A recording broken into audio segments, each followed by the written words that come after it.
ሰላም ጤና ይስጥልኝ ተመልካቾቻችን ከፕራይም ሚዲያ የሰዓቱ መረጃዎች ይዘን ቀርበናል። ከመረጃዎች ጋር ታደሰ ታምራት ነኝ።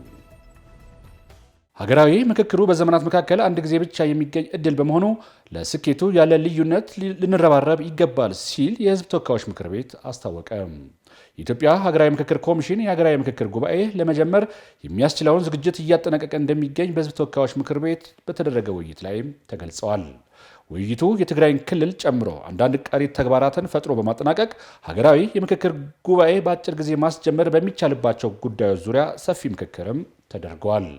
በትግራይ ክልል ወደ ምክክር ለመግባት የሚያስችሉ የቅድመ ዝግጅት ስራዎች በተደራጀ መንገድ መከናወናቸው፣ ጊዜያዊ አስተዳደሩና ሌሎች ባለድርሻ አካላትን ያሳተፈ የተለያዩ ቅድመ አጀንዳ ማሰባሰቢያ መድረኮች መካሄዳቸውና ከመድረኮችም ጠቃሚ ግብዓቶች መገኘታቸውም ተነስተዋል። በክልሉ አጀንዳ በማሰባሰብና ሀገራዊ ምክክር ጉባኤ ተሳታፊዎችን በማስመረጥ ምክክሩን ሙሉኡ ለማድረግ የክልሉ ነባራዊ ሁኔታ ከግምት ውስጥ ያስገባ ስነ ዘዴን በመጠቀም ቀሪ ስራዎችን ማጠናቀቅ እንዲቻል በሀገራዊ ምክክር ኮሚሽን ከመግባባት ላይ መደረሱንም ተገልጸዋል። ለዚህም መላ የትግራይ ሕዝብ በክልሉ ለሚንቀሳቀሱ የፖለቲካ ፓርቲዎች፣ ምሁራን፣ የሲቪል ማህበረሰብ ድርጅቶችና የሚመለከታቸው ባለድርሻ አካላት ኮሚሽኑ በትግራይ ክልል ለሚያከናውነው አጀንዳ የማሰባሰብና የጉባኤው ተሳታፊዎችን የማስመረጥ ስራ የበኩላቸውን ቀና ትብብር እንዲያደርጉም መልእክትም ተላልፈዋል። የፋይዳ መታወቂያ ተደራሽነትና አገልግሎት ይበልጥ ለማስፋት እየተሰራ መሆኑን የብሔራዊ መታወቂያ ፕሮግራም አስታወቀ። በፕሮግራሙ ላይ የሳይበር ደህንነት ዳይሬክተር ኢንጂነር ካሳዬ ታፈሰ የባዮሜትሪክ መረጃዎችን ያካተተ ፋይዳ መታወቂያ የሰዎችን ማንነት በሚገባ ለመለየት አስችሏልም ብለዋል። ይህም ከዚህ በፊት በባንኮችና ሌሎች ተቋማት አገልግሎቶች ላይ መታወቂያን አስመስለው በመስራት ሲፈጸሙ የነበሩ ወንጀሎችን የሚያስቀር መሆኑንም አስረድተዋል። አሁን ላይ በኦንላይን ሆነ በአካል የሚሰጥ አገልግሎት በአስተማማኝና በተቀላጠፈ ሁኔታ ማግኘት እንደሚቻልም ነው የገለጹት። የፋይዳ መታወቂያ ተደራሽነት ይበልጥ ለማስፋት እየተሰራ መሆኑን ጠቁመው አሁን ላይ የተመዝጋቢዎች ቁጥር 29 ሚሊዮን በላይ መድረሱን ተናግረዋል። በቀጣይ 90 ሚሊዮን ዜጎችን ለመመዝገብ እቅድ ተይዞ እየተሰራ ነው ሲሉም ገልጸዋል። በአማራ ክልል በመጪው ክረምት ለሚካሄደው አረንጓዴ አሻራ መርሃ ግብር ችግኝ የተዘጋጀ መሆኑ ተመላከተ። ባለፉት ዓመታት ህብረተሰቡን ባሳተፈ መልኩ በትኩረት በተከናወነው የአረንጓዴ አሻራ ችግኝ ተከላ መርሃ ግብር የክልሉን የደን ሽፋን ወደ 18 በመቶ ማሳደግ እንደተቻለም የአማራ ክልል ግብርና ቢሮ መረጃ ያመላክታል። በቢሮው የተፈጥሮ ሀብት ልማት ጥበቃ አጠቃቀም ዳይሬክተር አቶ አስማላ ዓለም ምህረት በተለያየ ምክንያት የተራቆተውን መሬት በደን መልሶ ለማልበስና የአየር ንብረት ሚዛንን ለማስተካከል የአረንጓዴ አሻራ መርሃ ግብር ከፍተኛ ድርሻ አበርክቷል ብለዋል። ተግባሩን ለማስቀጠል በመጪው ክረምት ለሚተከሉ ችግኞች መንግስት በተቋማት በማህበራትና በተቋማት ከ75,000 በሚበልጡ ችግኝ ማፍያ ጣቢያዎች ኢኮኖሚያዊ ጠቀሜታ ያላቸው የተለያዩ ችግኞችን ለማዘጋጀት ታቅዶ ወደ ተግባር ተገብቷል ብለዋል። እስካሁንም በ65,694 የችግኝ ማፍያ ጣቢያዎች ኢኮኖሚያዊ ጠቀሜታ ያላቸው ሀገር በቀልና የውጭ ዝርያ ችግኞችን ለማዘጋጀት የችግኝ መደቦች በማዘጋጀት ዘር ማፍላት መቻሉንም ገልጸዋል። ለወንጂ ሸዋ ስኳር ፋብሪካ 13.9 በመቶ ስኳር ይዘት ያለው የሸንኮራ አገዳ እየቀረበ መሆኑ ተገለጸ።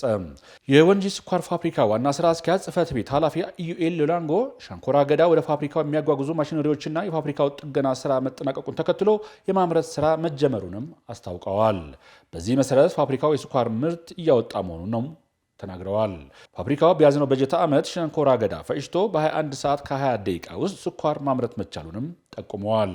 ይህ በሀገራችን የስኳር ኢንዱስትሪ ታሪክ በአጭር ጊዜ የስኳር ምርት የተገኘበት ክብረ ወሰን ሆኖም ተመዝግቧል ነው ያሉት። ፋብሪካውን በጥራት በመጠገን ሸንኮራ አገዳው ጥራት ያለው እና አቅርቦቱም ባልተቆራረጠ ሁኔታ በመቅረቡ የተገኘ ውጤት ስለመሆኑም ተናግረዋል።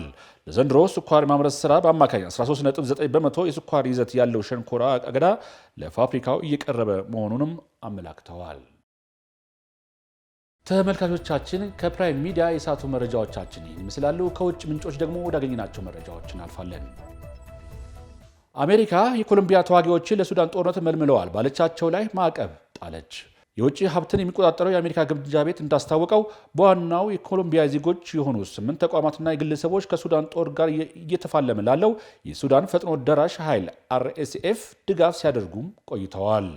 በመቶዎች የሚቆጠሩ የኮሎምቢያ ተዋጊዎች RSFን በውትድርና ለማገልገልና ለድሮን አብራሪነት ከአውሮፓውያን ከ2024 ጀምሮ ወደ ሱዳን መጓጓዛቸውን የቢሮው መግለጫው አስታውቀዋል።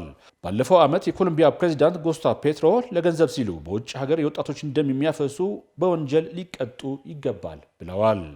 ጡረታ የወጡ የኮሎምቢያ ወታደሮች እንደ ሩሲያና ዩክሬን እንዲሁም እንደ ሱዳን ባሉ ጦርነቶች ከመሳተፋቸው በፊት ብዙም ለአደጋ የማያጋልጥ ስራ ላይ እንደሚሰማሩ በሚገብላቸው የሐሰት ቃል እንደሚመሉም ተናግረዋል ሲል ቢቢሲ ዘግበዋል።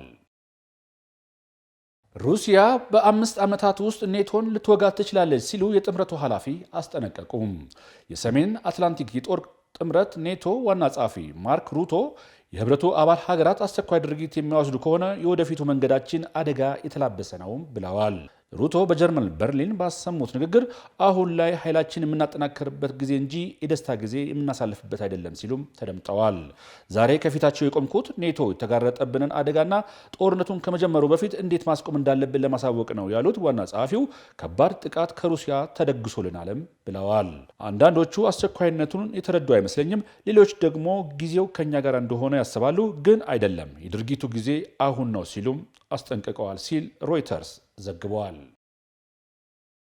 ተመልካቾቻችን ከፕራይም ሚዲያ ሲተላለፍላችሁ የነበረው የሰዓቱ መረጃችን ይህን ይመስላል። ሰላም።